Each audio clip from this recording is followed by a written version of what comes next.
哎呀，你这太吵了，你不要吵！哎呀，你看小老虎啊，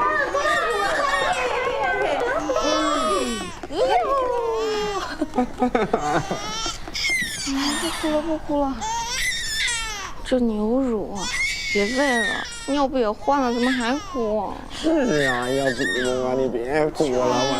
哎呀，小老虎，小罗，叔叔。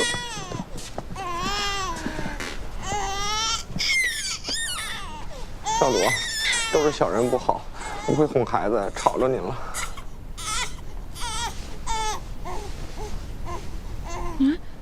不哭了？哭了。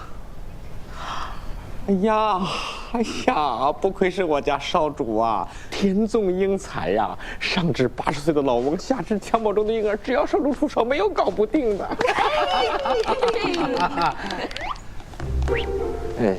一饼一盏呢，我们去把书房收拾一下。好。哎呀，好温馨啊！哎呀，好。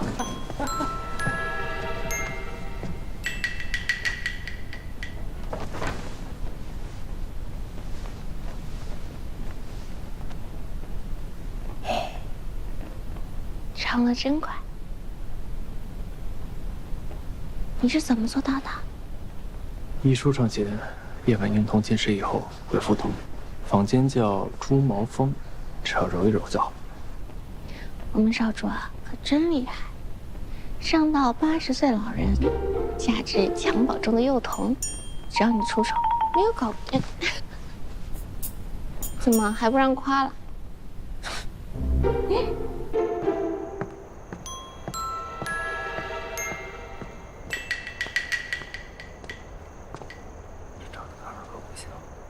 长得真漂亮。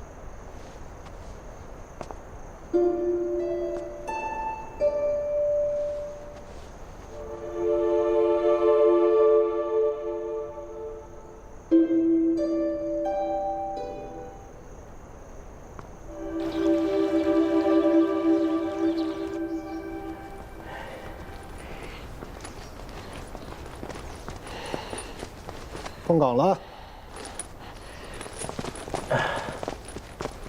说过了，郡主是不会见你的，快走吧。我不走，我要在这儿等他，直到他肯替我道歉。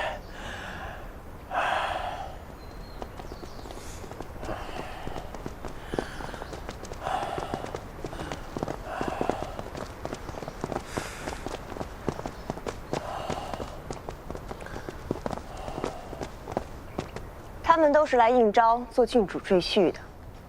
开门。来的。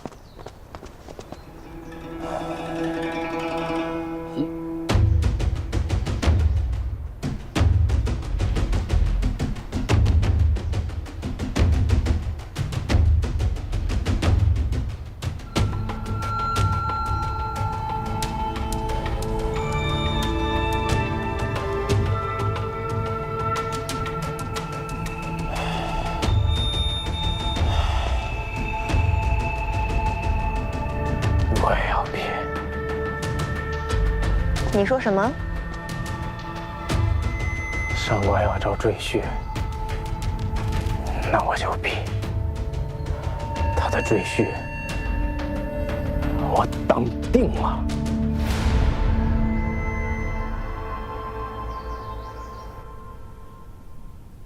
我们将选出你们中最适合入赘丹川宫的人，一共3关。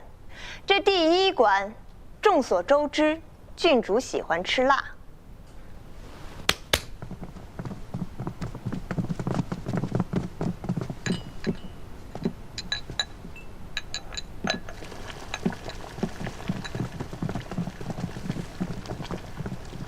一炷香内吃下最多牛心管、鱼眼、鹅肠的人，就算胜出。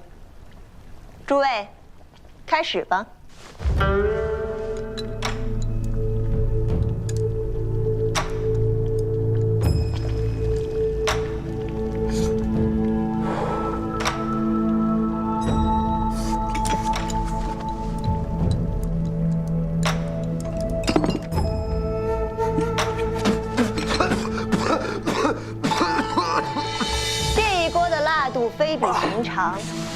不要以为你们是丹川人就可以受得住。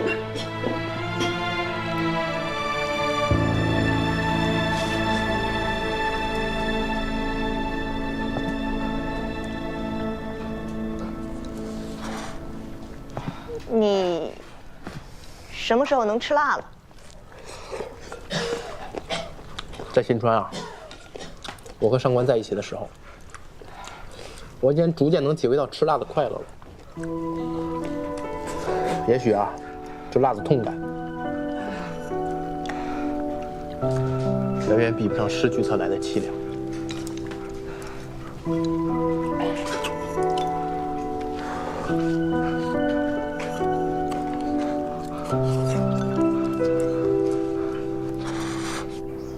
郡主素喜用枪，这一关就是考验你们够不够格做郡主的陪练。诸位可以自选兵器，从你先开始。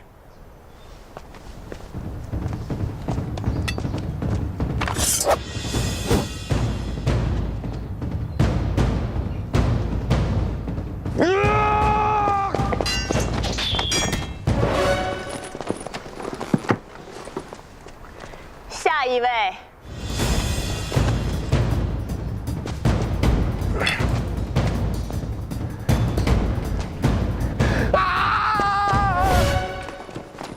下一位。啊。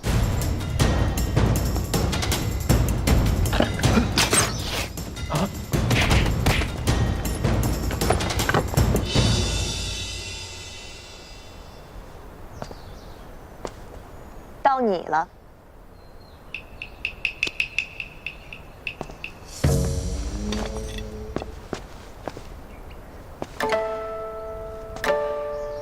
不带任何兵器上场，你可想清楚了？废话少说，开始吧。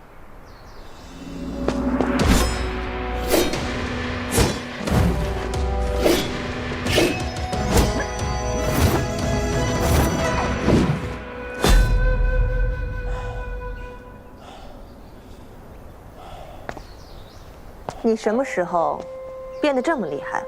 上官以前天天打我，这点本事不算什么。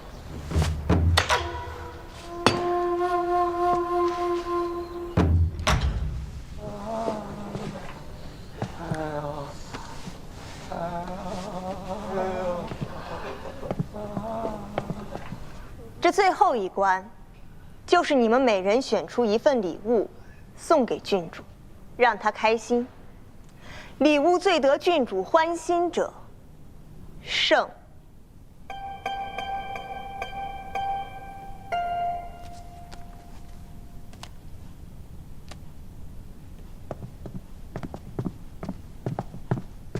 姐姐，我不需要招赘。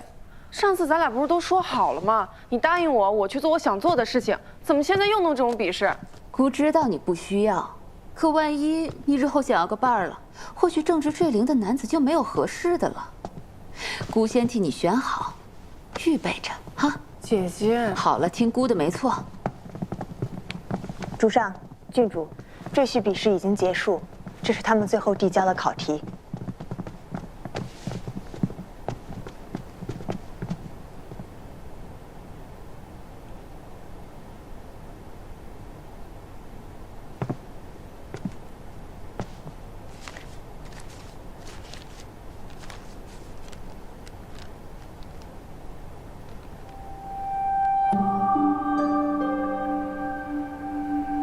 一直没告诉你，这个蠢货来丹川了。你说他不会来，他却来寻你了。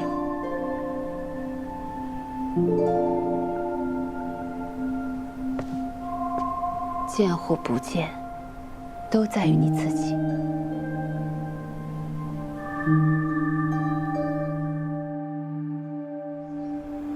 本次招赘比试的结果是无一中选，请各位到宫门口各自领50两，回家去吧。50两，50两，还愣着跟着回家领银子？走走走走走！你让我见见他，哪怕我不配当赘婿，我就想见他一面。放肆，把他拖出去！别赶我走，现在想，我当面给他道个歉，他要是不原谅我，我马上就走，行不行？啊，我求你了，以后想撒娇管我都认，我就想求一个跟他见面的机会，我想当面给他道个歉呀！你放开我！你放开我！放开他吧。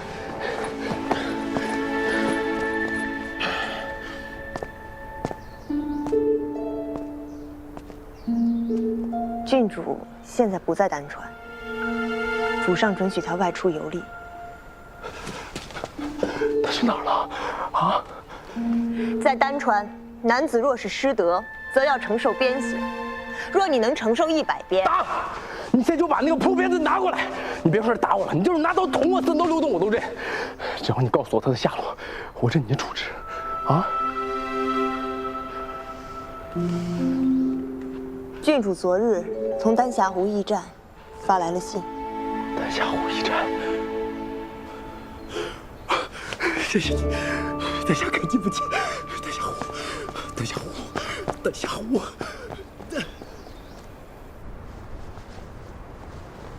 今日召集诸卿，是为了户政司一事。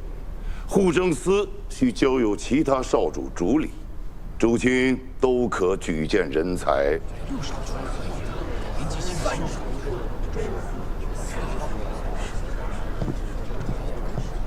以臣之见，六少主在方士改建、新币推进和破获假币一案中劳苦功高，理应由他接任。臣附议。臣亦认为六少主是最适合人选。臣附议。六少主自己以为如何呀？回禀主上，儿臣管理九川事务司已属不易，不当忝居他位。儿臣认为最适合的人选应是3少主。他已在户政司多年，知晓如何运作，曾经作为协理，已有建树。若是转为主簿，亦当之无愧。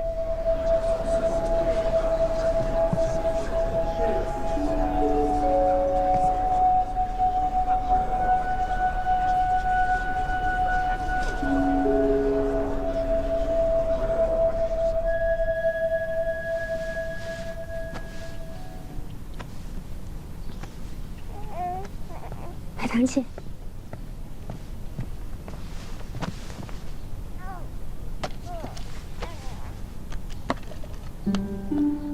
你这是终于赚钱了，总算能把你这的房租给你交上了。我不能要，拿回去。你就收下吧，你带这个孩子更需要钱，我不要。如果你想让我跟长乐踏踏实实在这里住下来，你就收下。眼下商铺困难，我知道你们急需用钱，况且我出去摆摊儿那些东西，有很多也是你们的手工，咱俩之间就不要推来推去的了。好，那我就不客气了。真的赚了不少呢。海棠姐，海棠姐，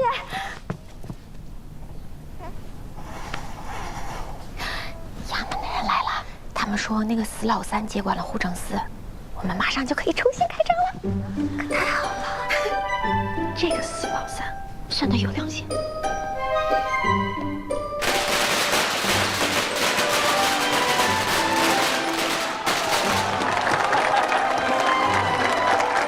位父老乡亲，今是我们九川美食会重新开业，菜品做了一系列调整，诸位要不要进来品尝一下啊？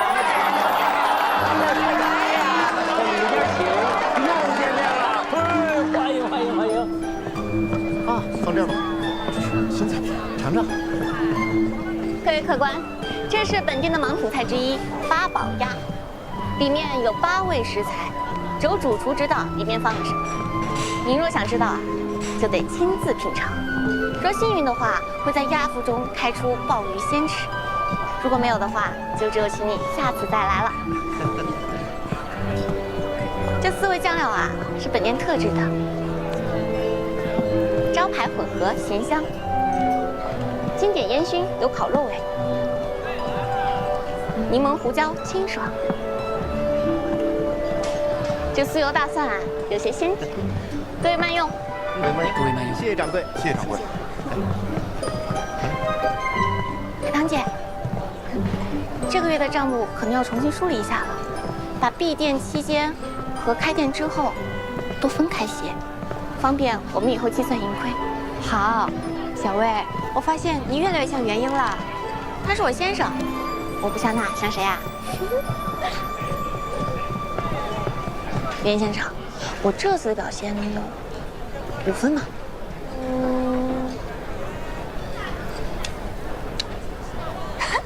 8分，还差2分就满分了，我可真厉害。剩下2分，继续努力。我先走了。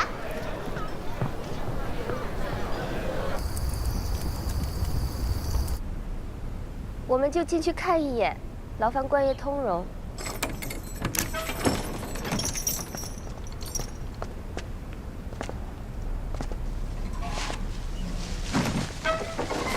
好家，方如，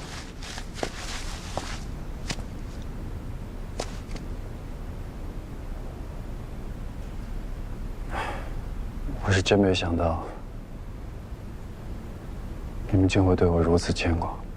牵挂你？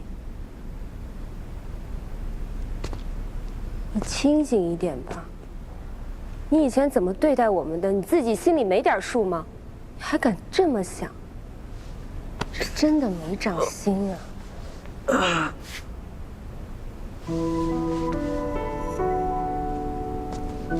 少主，这恐怕是我最后一次唤你少主了。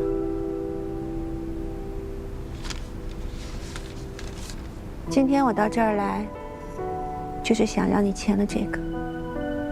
这是休说。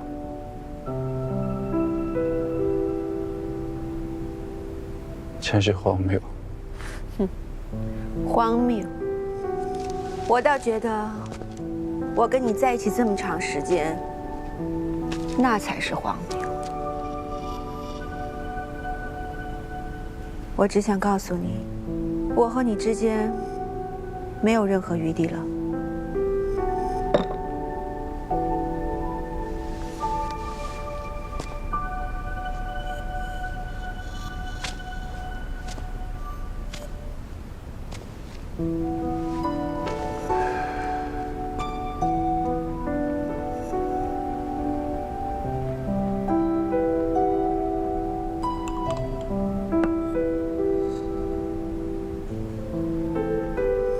我以后也会告诉我的孩子，他的父亲到底是什么样的人。他长大之后自有判断。哦，对了，还有一件事忘记告诉你，我的女儿，她姓郝。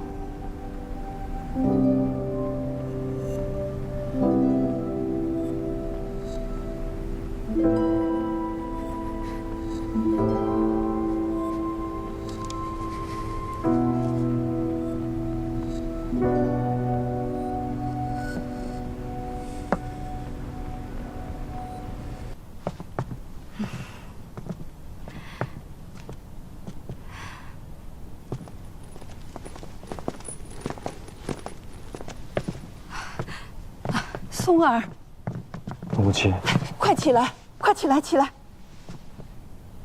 这几日，你还好吗？劳烦母亲牵挂。儿子挺好的，今日之后，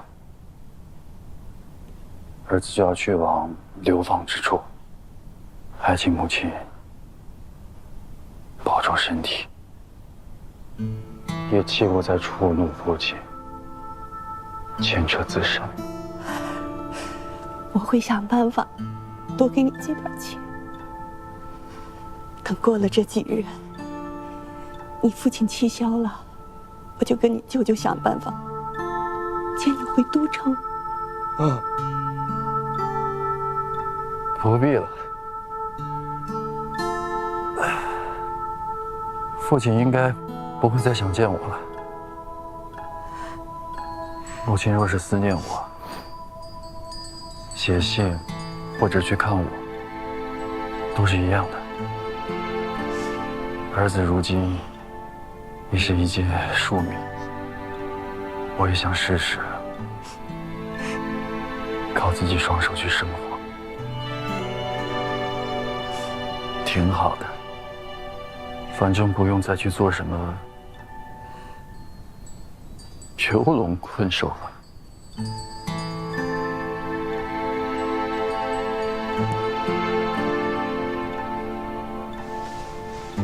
儿子，就此别过。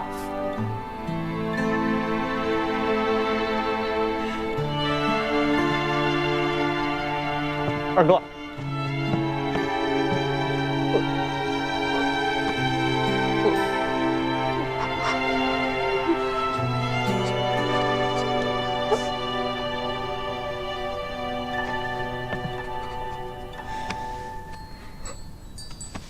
老师，是哥哥把你给宠坏了。我知今日前车之鉴也。这进宫之中，尽是悲哀，你一定要安分守己，切忌好自为之。代我照顾好母亲，啊！是。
儿子感念母亲，杨玉珍。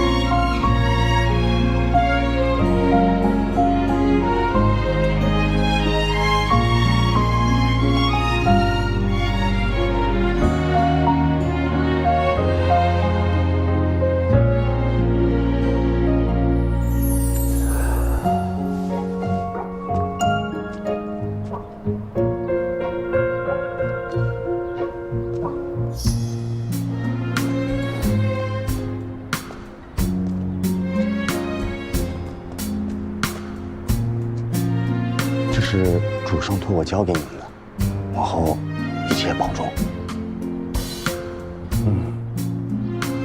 不管是主上的恩赐，还是补偿，都用不上了。曹彬是去静思济国的，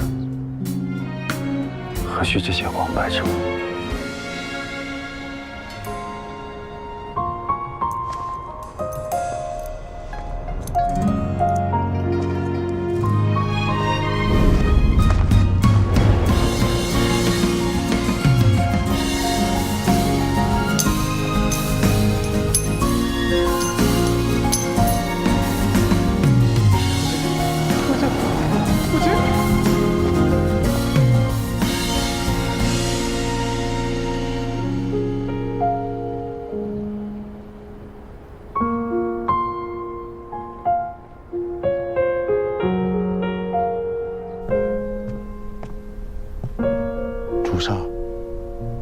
少主已经走了，但是这包袱，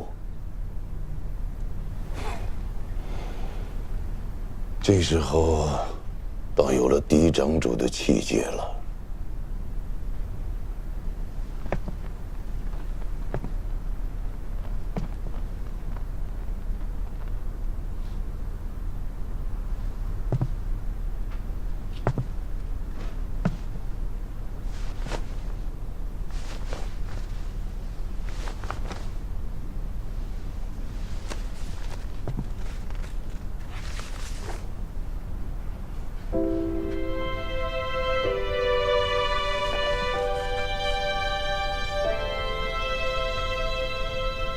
为子不孝，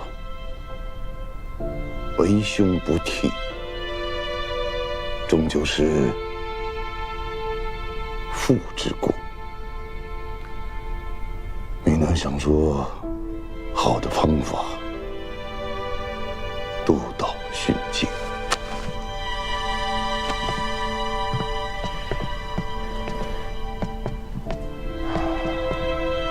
主上其实也曾对二少主寄予厚望，是二少主让主上失望了。厚望。孤刚失去一个儿子，治理司几世中就都跑过来问：下一个厚望何在？个个都说应当决断，可这决断还要断送几个儿子？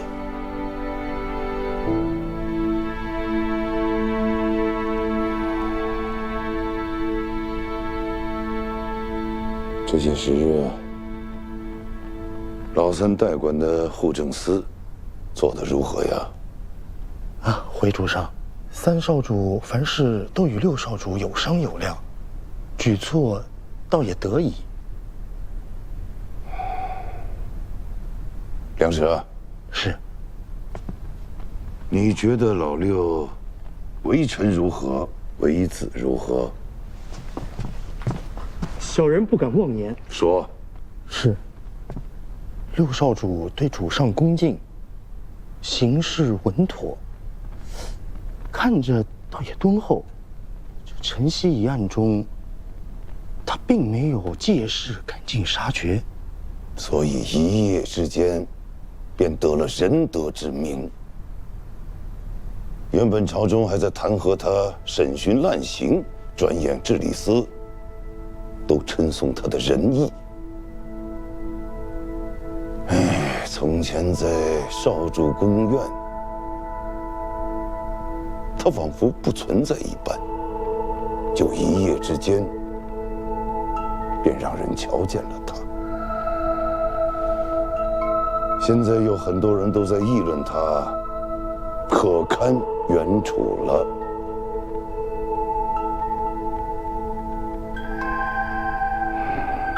起来吧。谢主上。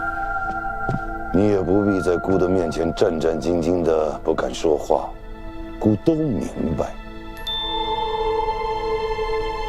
儿子是好儿子，只是在这宫中父慈子孝的时机总是太少了。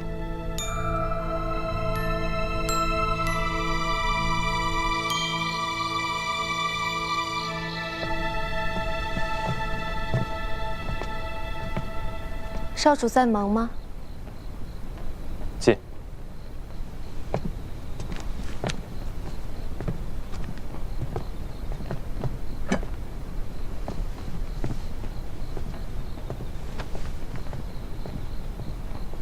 这一幕似曾相识啊。今日我去酒楼，李薇把一切处理得很好，已经能够独当一面了。郡主费心了。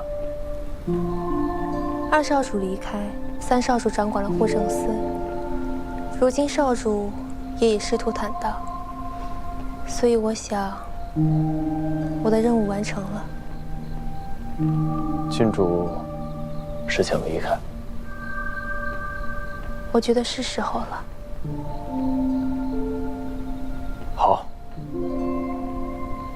少主这么轻易就点头了？不然呢？我还能把你困在这一方宅院不成？少主的为人我还是清楚的，不然我就会带李薇走了。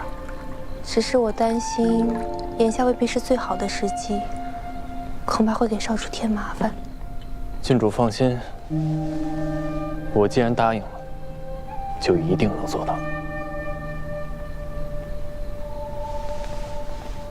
多谢少主，愿一切顺利。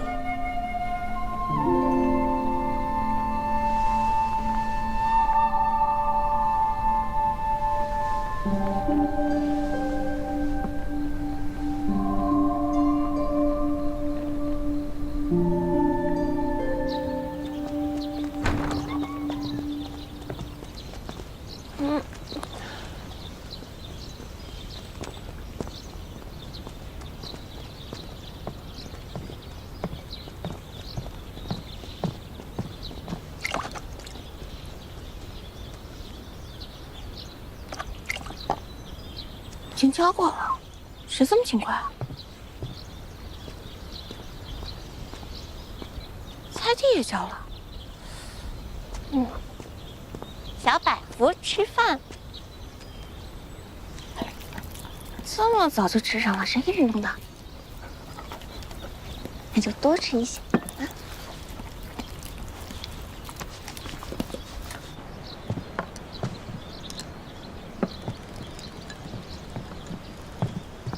侧夫人，好丰盛啊！这些都是夫人特地交代，全都是您爱吃的。云逸人呢？他去酒楼了，没到开张的时辰呢。是啊，夫人今日好生奇怪。虽然她平日奋进惯了，可是昨晚竟然整夜都没有睡觉，而且今天一大早就起来逛园子了，把府里上上下下都打扫了个遍，还跟我们交代了好些话，说让我们把您照顾好。哎，侧夫人，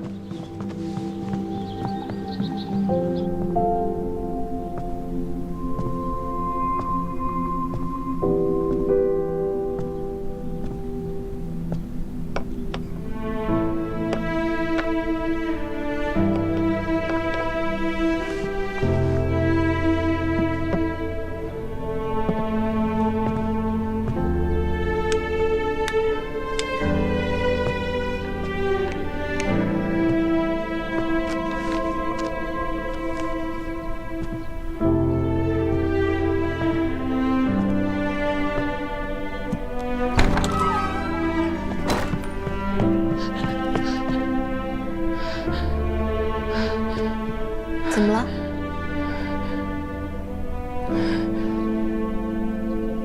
还愣着干什么？过来帮我收拾。你要走了吗？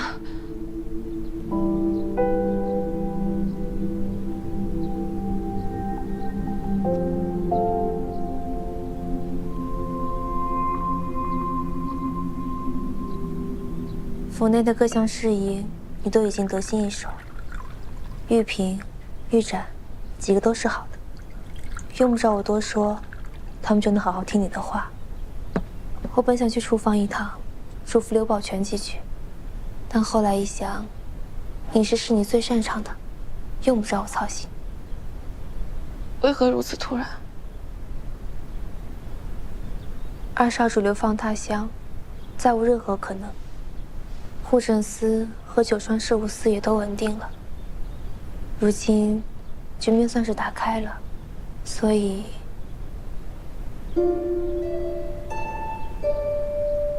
少主现在去找新川主了，估计这会儿再说和离的事儿了。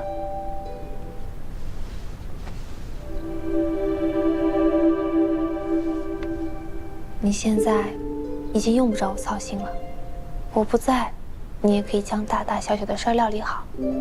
我想，我是时候去过自己的生活了。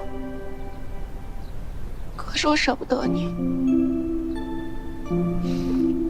我真的很想把你永远留在我身边，但我也知道我不能。你是世界上最闪耀的人，要去更高的地方，过更好的日子。你一定要过上自己想要的生活。你也是，我们都可以过上想要的生活。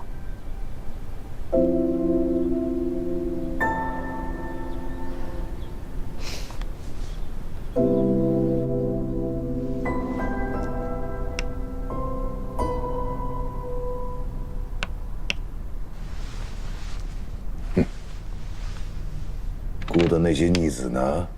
你应该知道他们现在在干什么吧？五哥最近去了丹川，去找上官郡主，估计又会吃不少苦。他不是不喜欢那个丹川郡主吗？这么看来还是喜欢吧。去了几日了？去了有些时日。等他复信，我拿回来您看看他这字有没有长进。哎呀，他那笔烂字定是越写越像狗怕。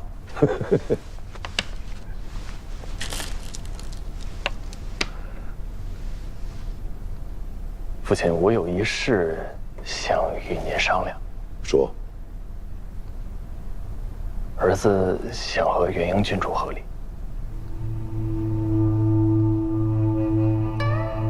你们一个个的怎都如此荒唐！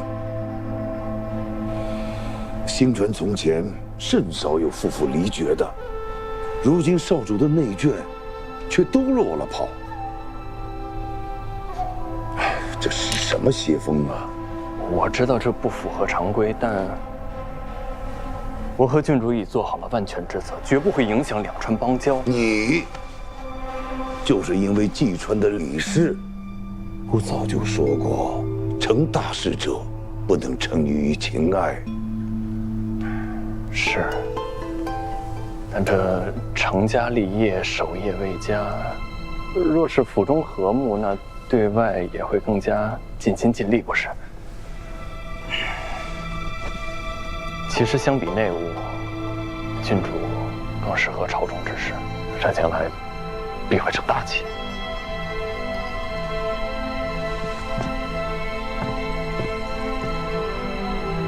儿臣斗胆想用之前的赏赐换郡主一个自由，任何做法我都愿意接受。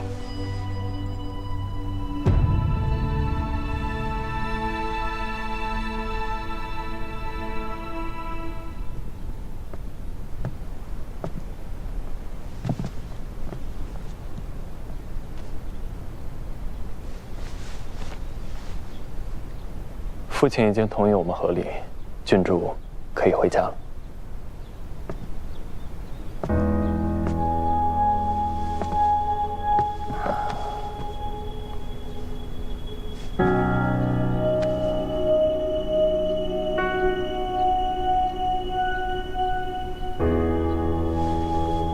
接下来就是要想如何全副金传中了。这次回去，我们可能会面临一些麻烦。我有6个弟弟，5个庶出，但都十分顽劣。元旭是嫡长主，也是最糟心的一个。但父母疼爱，凡事都以他为重，甚至不让我当面训斥他。若这次回去受他些言语，我先提前说声抱歉。没关系的，我也有个糟心的弟弟，能理解。这不仅弟弟操心，哥哥也操心。我母亲虽为我着想，但她性情软弱，在父亲面前说不上话。金川夫人，若真为你的幸福考虑，那我们一定有办法说动他。但愿吧。但这次最棘手的是我的父亲，他强势惯了，对儿女姻缘也十分守旧，很难说动。你知道吗？当年我本该与你一同入宫的，但我的父亲将我的婚事视为生意，他一早就想好要让我嫁入新传，但不知嫁给哪个少主才能获利最大，所以便让我称病，退出九川卓选，直到遇见了尹正。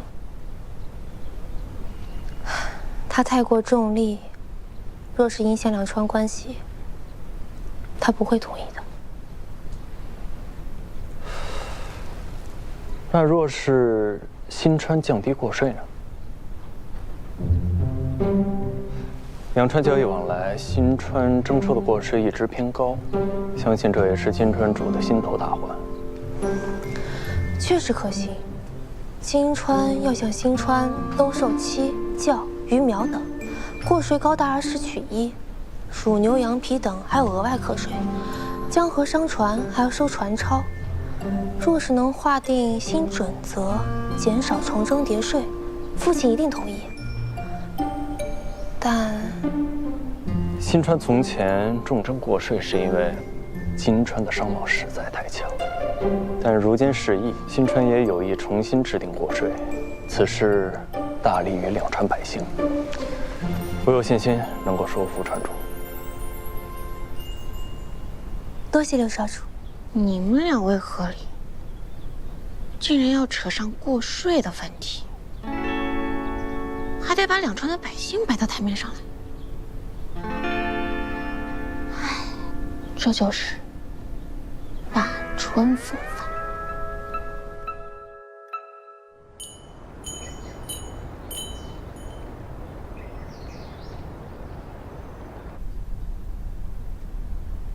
殿下，皇庭民巷的宅子是前朝古建，不能随意推倒啊。若是情急征用，也还罢了；将古宅改为享乐的瓦室，民怨将起啊！不破不立嘛。我跟你们讲啊，我姐姐跟我姐夫在新川弄了个做九川宴的酒楼，还推行这纸器代币。新川这眼下可强盛了不少啊。那我们金川不也得变革吗？这样才不至于落后太多，是不是？就这么办吧。变革可不是胡闹。姐，举措为百姓计，才是革新。你为了享乐而毁坏古建，是无知、无耻。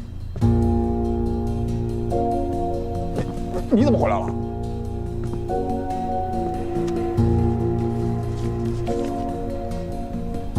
这已经是3日前的公文了，你到现在还没做主笔，父亲怎会允许你与臣子议政？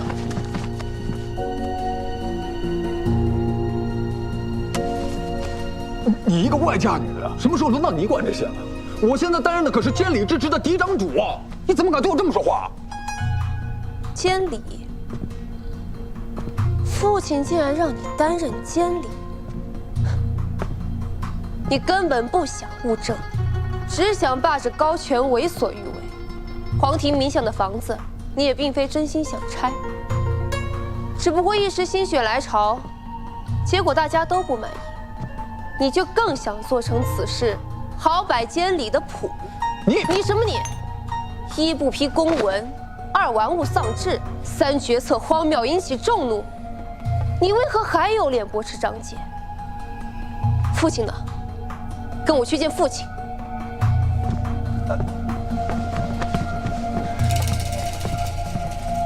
你们还在干什么？我下去！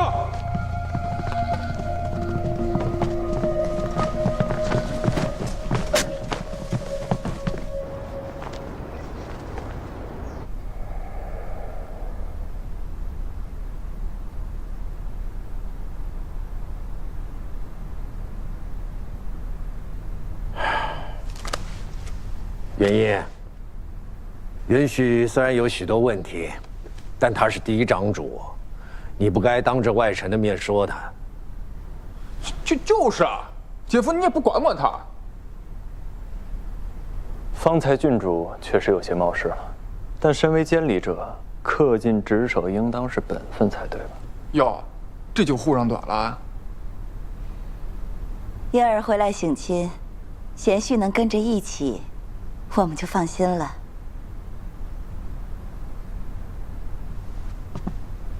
这次回来前，我也写过信给母亲，说明此番并非是为了行亲，而是想……知道。你是怕你婚后我没见过女婿不放心吗？几个子女，你父亲就担心你，怕你在外面闹事。如今看到你们夫妻和美，我们就宽心了。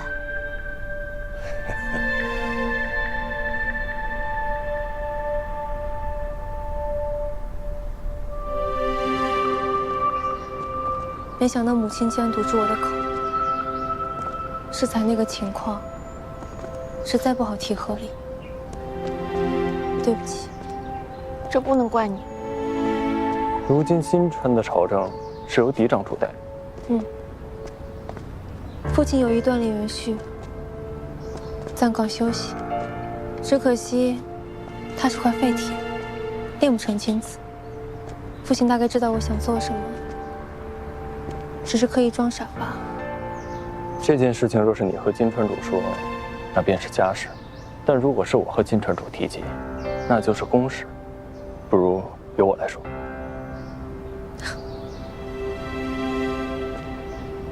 我自幼便是如此。但凡想做的事，都是做不成的。我以为处处做到最好，他们就会知道我的。原来，就算他们知道我被几个兄弟都捡，也还是觉得我只是女儿。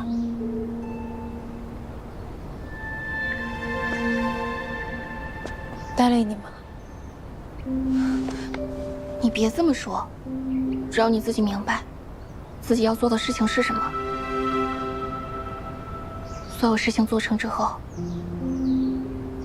冷眼都会变成青眼。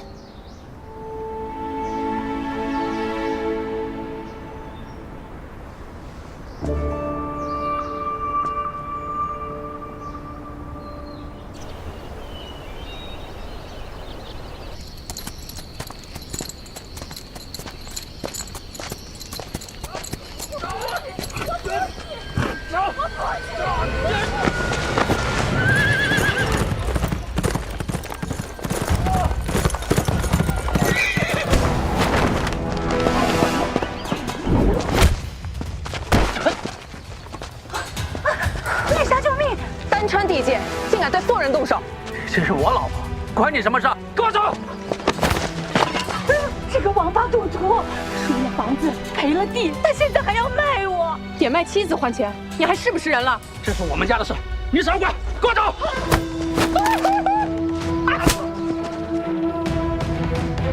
你给我走！你个臭娘们！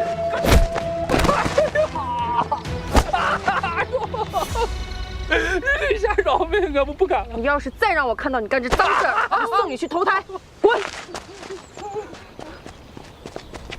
多谢女侠，多谢女侠。这个钱你拿着，这我不能。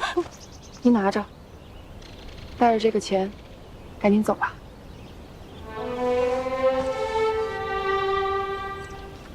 多谢女侠。别，你快起来，你快起来。这种男人不值得，跟他和离吧。以后就一个人好好的生活。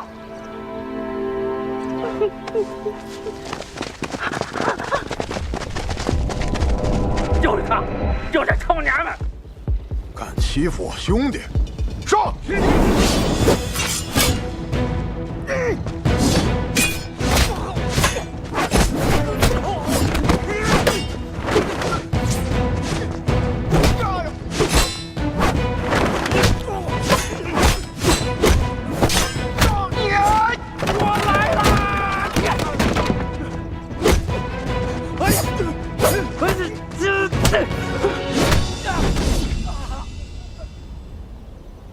哎呀，辛苦各位官爷了啊！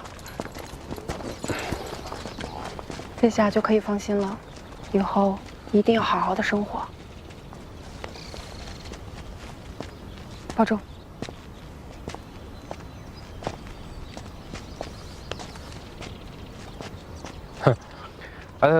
带走了。对了，你当那些兵器我都赎回来了，主要是没了，我就暂时放老六那边了。我休书上写的清清楚楚，你还来干嘛？哎呀，你当时走太急了，你可能还不知道，我到你们丹川参加那个招赘比试了。我在给你说休书的事情。那休书不算数，你连我名字都写错了，我是山字旁的齐，不是误入歧途的齐，那不是我休书，我不要。我那就是给你写的，我管你是哪个齐。我不管，我没签字画押就不算，而且我还有话跟你说呢。上官啊，我上次说的那些我都是骗你的，我什么都没有了，我怕你跟我一起吃苦，怕你受牵连，所以我那天我是想好了我要赶你走的，可是我说什么你都不相信，我一着急我就说了那样的笑话。你走之后我就后悔了，我真后悔了。我知道我不应该那么做，李维他们都骂我好几顿了，我实在是太蠢了。所以说我必须过来当面给你道个歉，对不起啊。你说我自己我怎么样都行，但如果我连累了你，我真的承受不了。所以，在你心里边，我就是没有办法跟你共同进退的人呗。我不是这个意思，我是怕我自己我护不了你。我知道你很难原谅我。但李维他们骂我骂对了，我不管再怎么样，也不能胡说自己喜欢旁人。况且那个人还是你朋友。好，歉你也道完了，你可以走了吗？我知道我自己挺无耻的，但是我还有点小贪心。我想知道你还能不能原谅我？我还有机会吗？没关系啊，你不用着急回答我啊，这个问题我已经想好了，我就跟着你，你不能赶我走啊。你不走，我走。对了，还有你这个头发，头发怎么了？不是，上官，不是，我这头发就是为了配合你，你不是要行走江湖吗？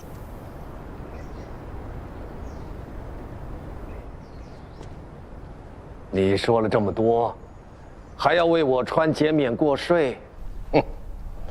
一段联姻竟让新川厌恶到如斯地步，竟要以这么大代价换取和离？金川主误会了，和离是我与郡主的决定，与两川无涉，而减免过税，只是晚辈的一点诚意，也是比联姻更长久、更有利的节目，对两川都有好处。口口声声谈的都是利弊，你这样的女婿，倒是让姑觉得看走了眼。既然你要谈利弊，那姑就与你好好谈谈。你是新川六少主，和离之后还有的是机缘，姑的女儿再叫，又能获利多少？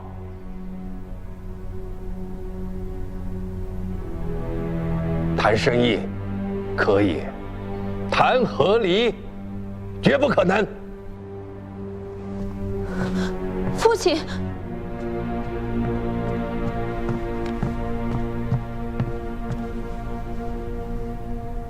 此事已征得新川主同意，父亲为何不肯点头？婴儿，谁让你进来的？一点女人家的规矩都没有。这件事我已经说过了，绝无可能。父亲，是否和离，是否再教，难道就要立评判吗？原因不孝，欲与六少主和离，还望主上准许。元英，元英，你父亲说了，此事莫要再提。原因不孝，欲与六少主和离，还望父亲开恩。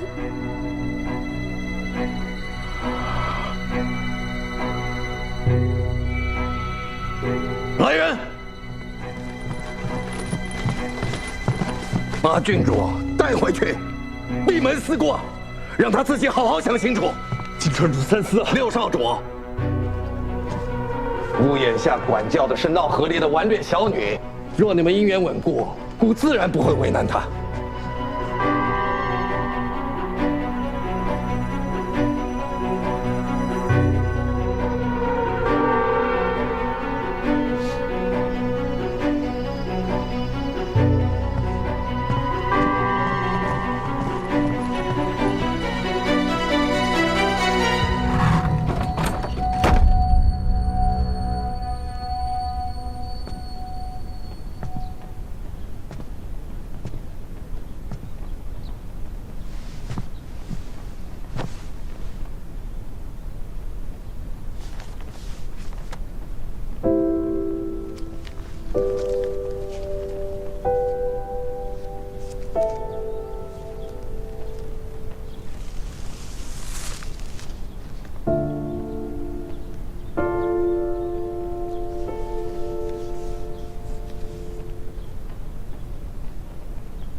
二位官爷，我这儿有些好酒，孝敬二位。金川侍卫绝不再执勤时饮酒，请六少主侧夫人自重。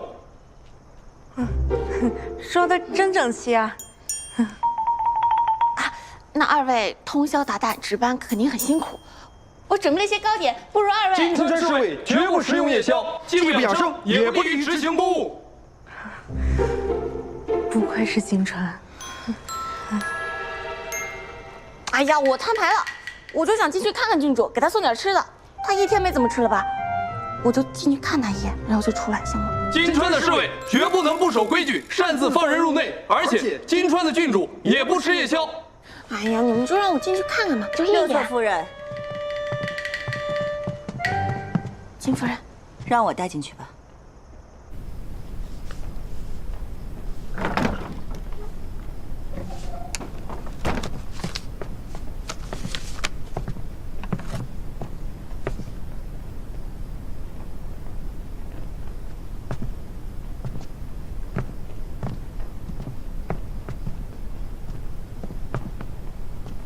你不喜欢抄这些东西的，不用在我面前做样子。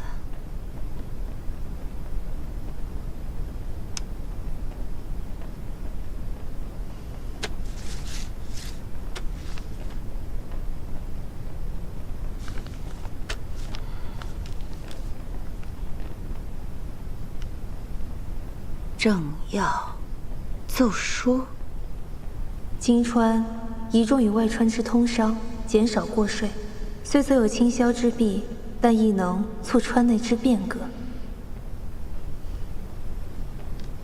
你父亲一直不喜欢你涉足外务，你做的再好有什么用？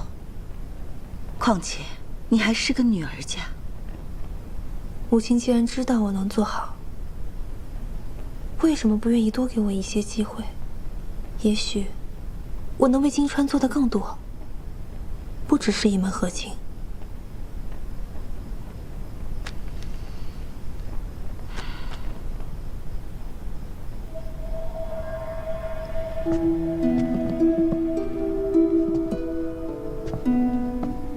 李薇让我带给你的。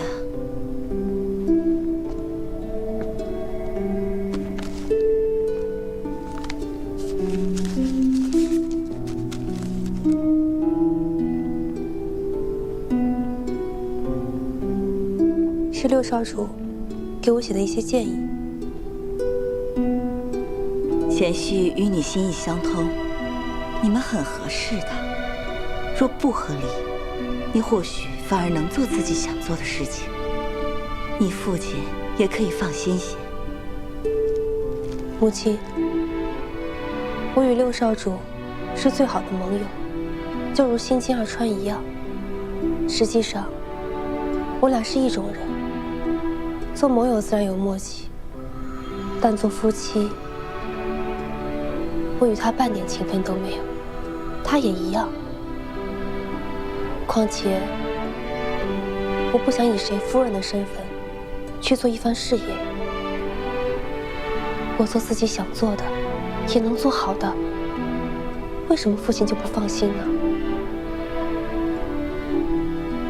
就因为我是女儿。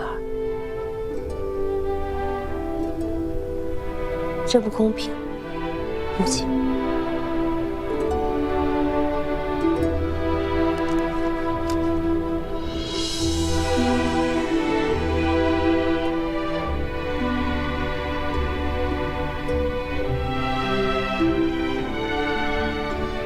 你从前不吃宵夜的。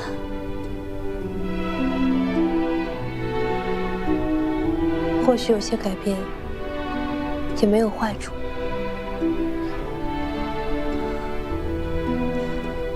英儿，你别怪你父亲，他都是为了你好。为了我好，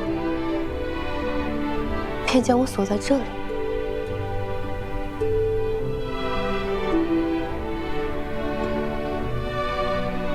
母亲若是真心想对女儿好，就求您帮我一次。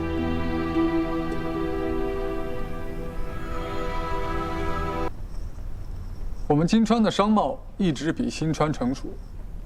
新川说要跟我们互相减免过税，这怎么算，都是我们吃亏啊！依儿臣之见，此事不仅不能同意，往后还要对新川再追加过税才行。愚蠢！现在的新川早已与过往不同。过去要论生意，谁能与咱们金川相提并论呢？可如今，其他7川与新川的生意往来更加密切，你却还说出要增加过税。你身为监理，游手好闲，不务正业，你真以为这职位这么好当？金川倚重与外川之通商，减少过税，虽所有倾销之弊，但亦能促川内之变革。减免过税，或许反而能让本川的人看到外川是如何做生意的，促进川内革新呢。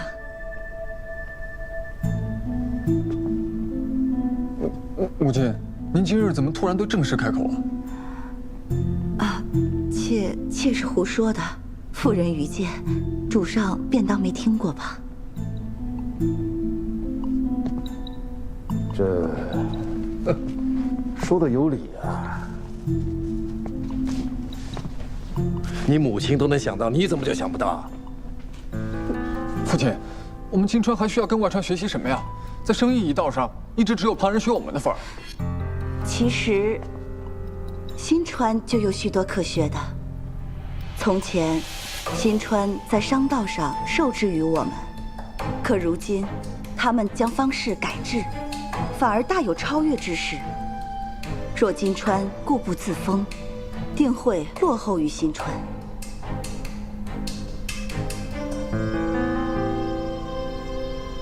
这也是对的。姑得把它记下来。夫人，你有什么其他的意见，不如都说来听听吧。啊。其实，这些都是婴儿想的，他还有很多想法。你是故意的。母亲，你怎么也为姐姐说话呀？她一直想掺和男人家的事儿，你这不是助长她的气焰吗？适才，你父亲不是说这些是高见，对金川有好处？男人提的，女人提的，有什么不同？可行不就好了？我觉得婴儿说的很好，他很优秀，若肯给他一次机会，他能做得更好。还请主上看看婴儿写的这些。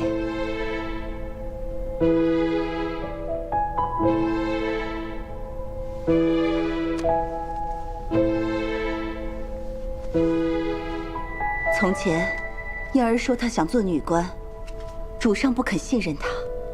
可他写的这些足以证明，咱们的女儿确实有入世之能。母亲，你安静。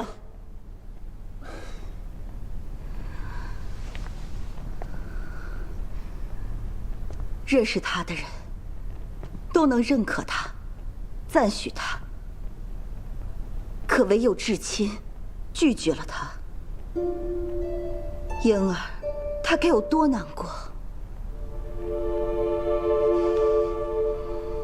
主上，对他点一下头，或许没有那么难。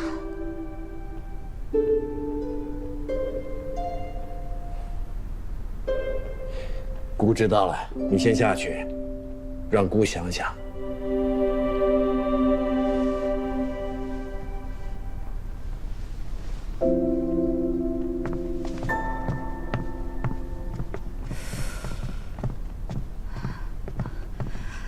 还好，都背下来。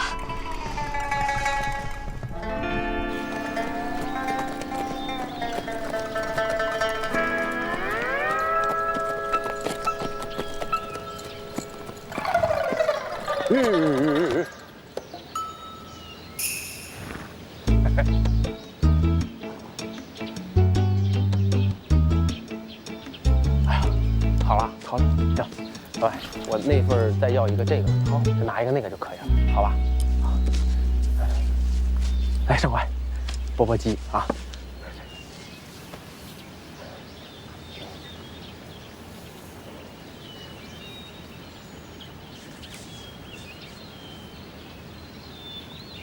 你切？没有，这好吃啊！这是德川东西，就是好吃，你尝一下啊。哎呀，呀，我有话要。不是，哎呀，这个东西吧，我说好吃归好吃，容易。我有话要跟你说。啊，你说。其实我心里有你。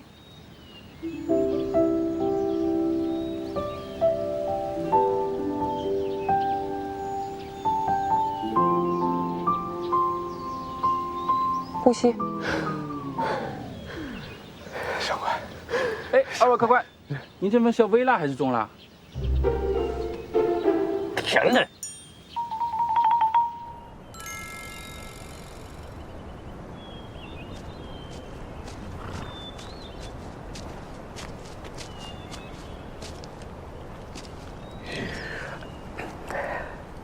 上官，其实。心里有我，你早说嘛！我有感觉啊，我就是不太敢确定，因为你知道，从小到大就没有女子喜欢过我，所以我有时候就在想，你说到底是哪个王八能看上我这个绿头？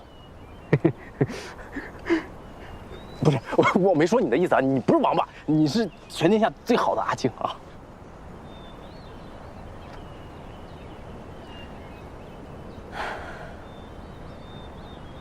我心里确实有你，但是我们不合适。为什么呀？我们之所以觉得对方好，是因为我们没有跟别人在一起过，没有什么经验。我们两个一直绑在一起，久而久之就产生了错觉，但这不是真正的喜欢。这怎么不是喜欢呢？我真的很认真的想过了，我就是想和你在一起，长长久久，永远不分开呀。但我不想。我们在新川的时候，一直在改变自己去适应对方。我不想因为喜欢别人，再去改变自己。我不会束缚着你的，你想要多大自由，我都可以。但是选择跟一个人在一起，是必然要去体谅他的，对吗？不用，你不用，这些我来做，你就做你自己。这事儿都给我做，这不行吗？我不想让你委屈自己了。你明明喜欢吃甜的，但却要为了我去吃辣。现在呢，跟着我露宿街头，这让我看了真的很难受。这不是你要的，也不是我要的。不要为了别人去改变自己了。可我真的是很喜欢你的，我觉得这些东西没有什么难的，我早就习惯了。我心意已决，到这断了吧。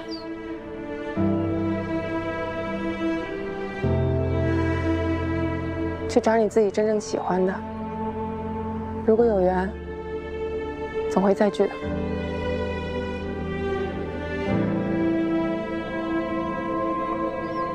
我去牵马。上官。